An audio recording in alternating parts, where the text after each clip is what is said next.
हे buddies, welcome to my new another video.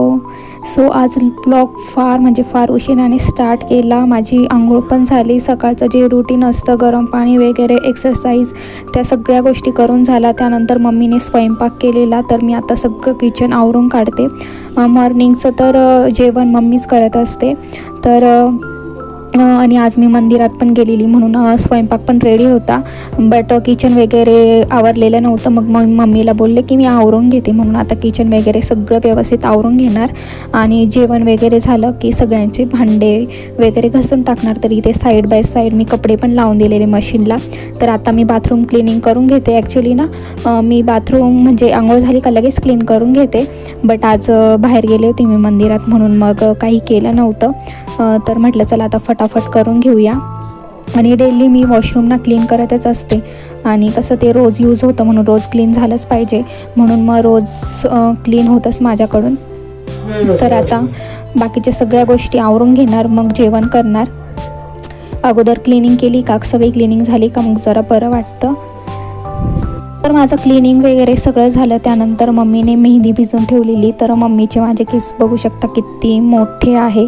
तर फार टाईम लागतो मेहंदी लावायला आणि घरात बसायचं होतं, बट घरात ना फार थंड थंड वाटत होतं। मम्मीला म्हटलं चल बाहेर जाऊन बसूया, ऊन पण आहे आणि तुझं डोकं पण नाही दुखणार, म्हणून मग बाहेर येऊन बसलो मेहंदी लावायला।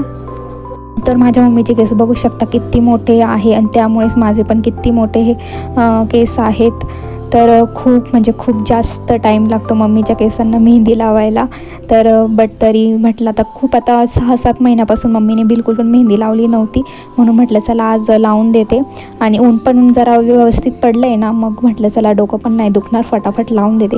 तर इथे माझी मेहंदी लावून झाली, बट ते थोडे पुढचे केस असतात ना, तर त्याला नीट व्यवस्थित लावता येत नव्हतं, म्हणून मग मम्मीने ब्रशनी लावून घेतली। त्यानंतर नळाला पाणी आलेलं होतं आणि मोटारचा आवाज आहे ना, म्हणून मग बाकीचं म्यूट केलेला आवाज बाकीच्या गोष्टींचा येणार नाही, कारण मोटारीचा ना इतका डेंजरस आवाज येतो। तर इथे मम्मी जेवायला घेते। तर जेवायला आज मस्त शिमला मिरची आहे आणि भेंडीची भाजी, चपाती। तर मी पण जेवायला घेतलं, मम्मीने पण जेवायला घेतलं, पप्पांचं झालं आहे जेवण आणि लकी थोड्या वेळाने जेवण करणार। तर आता मी फटाफट जेवण करून घेते। तर मी माझ्या केसांना ना कधीच मेहंदी नाही लावली, म्हणजे अजूनपर्यंत मी माझ्या केसांना काहीच लावलेलं नाही आहे। नॅचरल माझे केस आहेत, फक्त ऑइलिंग करते, शॅम्पूने वॉश करते, बस बाकी काही नाही। तर इथे लकी आहे ना, तो भुर्जी करतो आहे, त्याला बिलकुल पण शिमला मिरची आवडत नाही। तो बोलला मी करून घेतो, त्याला मी बोलली म्हटलं थोडं अगोदर करायचं होतं ना, मी पण खाल्ले असते। तर इतके सारे भांडे साचले, आता सगळ्यांचे जेवण झाले का मी भांडे पण घासून घेईल। आणि लकीला अशा काही गोष्टी आहे ना, जसं भुर्जी, खिचडी, मॅगी, अजून एक आज तो काहीतरी करणार आहे, तर ते पण तुमच्यासोबत मी शेअर करेल पुढे, तुम्हाला दिसेलच की तो आज काय करणार आहे। तर इथे मम्मीने कपडे पण सुकत घालून दिले, मी जेवण करत होते, मम्मीचं अगोदरच जेवण होऊन गेलं, तर मम्मीने इथे कपडे सुकत पण घालून दिले। खालूनच पिवळी झाली आहे, वरतून नाही आहे। हां, अजून 2-3 दिवस राहू द्या। तर आमच्या पपयाला मस्त 3 पपई आली आणि एक पिकली पण आहे मस्त, तर ते अजून 2-3 दिवसांनी ना एकदम छान होणार। तर आता मी फटाफट भांडे घासून घेते, कारण की फार भांडे आहेत। सगळ्यांचे जेवण वगैरे पण झाले आहे आणि किचन वगैरे व्यवस्थित आता क्लीन करून घेईल। सगळ्यांचे जेवण झाले ना, म्हणजे मग कसं नंतर काही भांडे राहत नाही, तर मग एक जेवण करतं एक नाही करत, मग मागे पुढे होतं, भांडे घासायला पण जमत नाही। बट आता सगळ्यांचे जेवण झाले, तर फटाफट आता मी भांडे घासून घेणार आणि किचन पण क्लीन करून घेणार। तर माझे भांडे घासून झाले, नंतर मी बाहेर आली नॅपकिन घ्यायला किचन पुसण्यासाठी, बट बाहेर बघते तर मम्मी ना स्ट्रॉबेरी घेत होती। तर आज मस्त स्ट्रॉबेरी घेतली, तर काहीतरी करणार आणि ते लकीच करणार आहे, म्हणजे माझा भाऊ।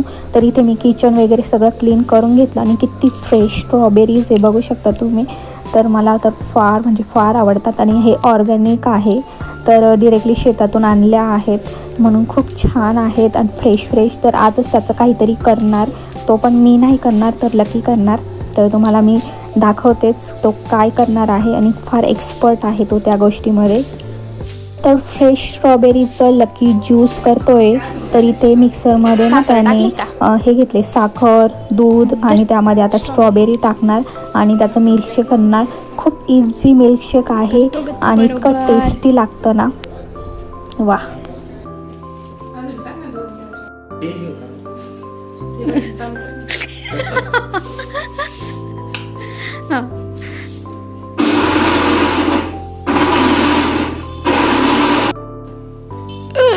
बघ मग किती झाला.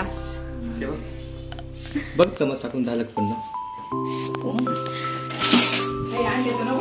अंड्याचं नाही झालंय ना. हां झालं. तर इथे स्ट्रॉबेरी मिल्कशेक बनून झालाय. तर इथे मम्मीचं मध्ये चालू होती की अरे हा चमच नको घेऊ, तो चमच नको घेऊ. ॲक्च्युली आमच्या घरात ना नॉनव्हेजचे भांडे सगळे वेगळे असतात आणि व्हेजचे वेगळे असतात. तर मम्मी बोलली हा अंड्याचा चमच असेल. म्हटलं नाही, हा वेगळा चमच आहे, अंड्याचा नाही आहे. तर चला आता इथे लकी मस्त सर्व करेल. आणि किती छान दिसतोय बघा, किती सारं झालं मिल्कशेक. खूप फेवरेट आहे माझं. खूप सिम्पल आहे बट खूप छान आणि टेस्टी लागतं ना. आता काय सांगू तुम्हाला, तुम्ही पण नक्की घरी करून बघा. जर 7-8 जरी स्ट्रॉबेरीज राहिल्या ना तरी पण इतकं छान चवतं ना. फक्त काय काय लागतं, साखर, दूध, स्ट्रॉबेरी, बस. बाकी काहीही लागत नाही. ते फक्त ग्राइंड करून घ्यायचं आणि प्यायला घ्यायचं. इतकं छान लागतं ना. तुम्ही गार्निशिंग वगैरे पण करू शकता. जे स्ट्रॉबेरी असतात ना त्याचे परत असे तुकडे करायचे आणि त्यात टाकायचे. असं चावायला पण थोडे असे आंबट गोड लागतात. तर छान लागतं एकदम. चला आता सगळ्यांना देऊन देऊया. तर हे स्ट्रॉबेरी मिल्कशेक खास लकीने बनवलं आहे आणि तो त्याच्यामध्ये एक्सपर्ट आहे. मी तर अजून कधी बनवून नाही बघितलं आहे बट आता मला माहिती आहे कसं करतात. सो बघूया, नेक्स्ट टाईम जमलं तर मी करेल. बट मला त्याच्या हातचं त्यांनी केलेलं जास्त आवडतं म्हणून मग तोच करणार आणि मी एन्जॉय करणार मस्त. चांगली झोप लागल. तर खाली थोडं पडलं होतं म्हणून म्हटलं क्लीन करून घेतलं लगेच. नाही तर तसंच ठेवलं ना मग अजून ते चिकट होतं माशांचं वगैरे, चांगलं नाही वाटत. म्हणून लगेच क्लीन करून घ्यायचं. तर आता मी मस्त ज्यूस एन्जॉय करते. भारी वाटते असं आयतं प्यायला ना, फार भारी वाटतं. तर इथे मम्मीची मेहंदी ना लावली होती ना सकाळी, तर ती व्यवस्थित सुकली. 2 तास ठेवली. नंतर मम्मीने ना हे करून घेतले, वॉश करून घेतले हेअर्स. तर इथे ना मातीत मी बसलेली. तर त्यामध्ये मला ना छोटे छोटे शंख शिंपले भेटलेत. लहानपणीची आठवण आली मला. लहानपणी ना मी फार शंख शिंपले असे गोळा करायची आणि एका बरणीत भरून ठेवायची. मला फार म्हणजे फार आवडायचं. तीच आठवण झाली आज मला. किती छान असतात आपल्या लहानपणीच्या आठवणी. तर इव्हिनिंग म्हणजे रात्र तर झालीच आहे. 7 वाजले आणि इथे मी दिवा पण लावून दिला आहे. 7 वाजता मी दिवा लावून देते देवाला. बाहेर तुळशीला पण लावून देते. तर इथे मी पोळ्या करते. मम्मीने चपाती मला करायला लावली आणि भाजी आणि भात ती करणार आहे. म्हणून मी आता फटाफट चपाती करून घेते. असं मिळून काम केलं ना पटकन होतं. म्हणून मग चपाती लवकर करून घेते मी आता. सो चपाती झाली का मम्मी भाजी आणि भात करणार. आणि आज फार सिंपल जेवण असणार आहे, जास्त काहीही नसणार कारण जास्त भूक पण नाही आहे. तर असं मिळून काम केलं ना पटकन होतं. नंतर मी मग जेवण झालं का भांडे वगैरे घासून घेणार, किचन क्लीन करून घेईल आणि मग एडिटिंग करायची मला. कारण की एडिटिंग फार बाकी आणि फार टाईम लागतो. 2-3 तास तरी लागतात मला. म्हणून मग एडिटिंगला देईल आणि 10 वाजता झोपेल. जर बाकीची एडिटिंग मी जर राहिलीच ना तर उद्या करेल. कारण जास्त मोबाईल पण झोपण्याच्या आधी यूज नसतो करायचा, तुम्हाला माहितीच आहे. सो उद्या करेल एडिटिंग. तर आजचा ब्लॉग मी इथेच थांबवते. आजचा ब्लॉग आवडला असेल तर लाईक करा, शेअर करा, सबस्क्राईब करा.